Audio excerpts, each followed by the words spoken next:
bilесіздер ме? Ағайға дейін қазақ хандығында разведка дейтін болды.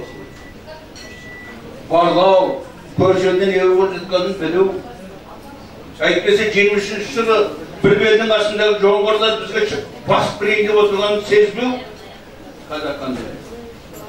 Сол кезден Тәукехан өлген, орнына күн көрген, таласып жатқан кезі. Сезбеу деген енді мақтанатын нәрсе емес.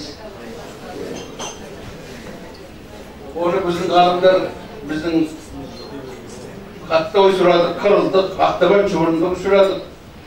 Біреулер қазақтың қамжанысы қырылдық дейді, біреу үшпен бір қырылдық дейді, оны санаған кісі жоқ. Ал енді бірақ, біз неге жеңдік тұр? Алыр еді. Біреулер көктем көпті, қазақтың аты ағық екен дейді. Төлеліп жатқан кез екен, содан соғысқа дайын. Біреу айтады, қапыда бастадық біз. Біз матқапы болып қалыппыз дейді. Осының екеуі де сылтау емес. Қазақтың аты анып қойғанда қыс бойы жоңғардың атын біреу сұлы беріп бағып отырып па, семіртіп. Екеуі де көшпетте, екеуі бір ендікте жатыр. Тіршіліктері бірдей. Төрт түрік малдың сүмесіне қараған ел. Оларда да мал төлеп жатыр, бізде де. Ол себеп болам екен. Қазақтың аты арық болды. Не арық болып кетті? Екінші, аяқ астынан біз құйылдан бастадық дейді. Не бітір болсын? Көршілерде не болып жатқанын білмесең, несін қан болып olsun? Неге тартқа жүгіресің сен? Осындай сұрақтар көп. Мысалы мен Әзтеукені бүгінгі дейін шаң жұқтай жүріп бар. Әзтеукен жақсыдан болған, ақылман, жеті жарғыны жазған, заң мен билейін деді.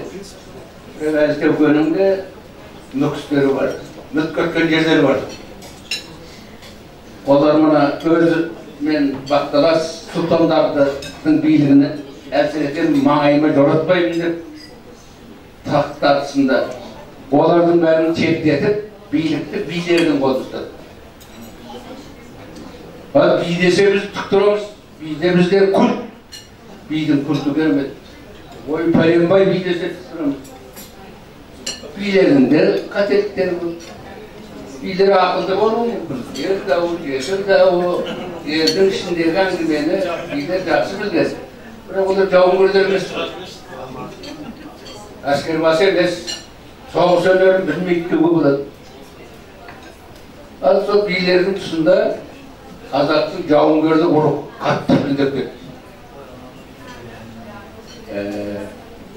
Осыны көрші отырған Сібен Рахтан Қонтайшы біліп отырды байқап.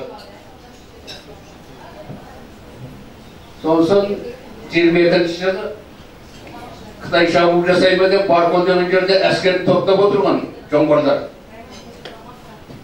22-ші жылы император Канси өлді дағы, Қытайдың императоры. Олар бір жылға дейін азанама жариялап, соғыс анамынан бәрін тоқтатып тастады. Дайын тұрған әскерді әкеп, жоңғарлар қазақтар арасында жатқыза жіберді. Соғыс ол жеңу бір, осы табыстың өзі. Мыңдаған мал айдап алады. Ой, олжаны, үстіне олжа. Олжасы соғыс емес ол.